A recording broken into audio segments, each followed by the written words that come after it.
Hello, welcome to శుభమస్తు. మొన్న bananas అంతా mix చేసి ఉంచాను కదా, ఇదిగోండి ఇట్లా పర్మెంట్ అయింది. చూసారా ఎంత బాగా ఊరిందో. బెల్లం కూడా వేసాను నేను, ఆ రోజు మీకు చూపించడం మర్చిపోయాను. ఇట్లా అయిపోయింది. ఇదంటే ఈ వాటర్ అయితే అప్పటికప్పుడు వేసేసుకునేవి. వారం 10 రోజులకి మనం ఇట్లా ఉంచుకొని మనం మొక్కలకి వేసేసుకోవడం. ఇట్లాగా ఇప్పుడు ఒక బకెట్ నీళ్ళు ఉన్నాయి కదా, బకెట్ నీళ్ళలో 2 మొగ్గలు వేసుకుంటే సరిపోద్ది. ఏంటంటే పొద్దున్నే వాటర్ కొట్టేసుకొని ఫుల్గా వాటర్ లాగేసుకోవాలి నేలంతా.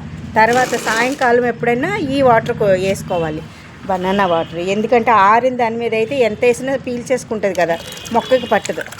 ఈ బకెట్కి ఒక 2 మగ్గులు వేసుకుంటే, చూసారు కదా, ఒక్కొక్క మొక్కకి ఒక్కొక్క మగ్గు నీళ్ళు వేస్తే ఎంతో బాగుంటాయి. పచ్చగా ఉంటాయి మొక్కలు, చాలా ఆరోగ్యంగా ఉంటాయి.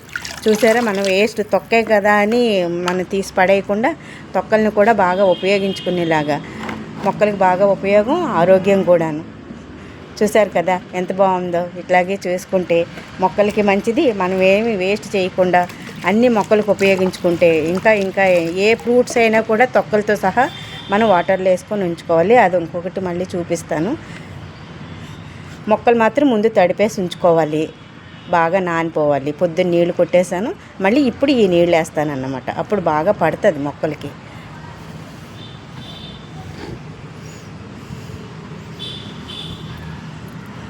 ఏ ఫ్రూట్స్ అయినానండి, ఏ ఫ్రూట్స్ అయినా ఇలాగే చేసుకోవాలి. ఓకే అండి, బాయ్.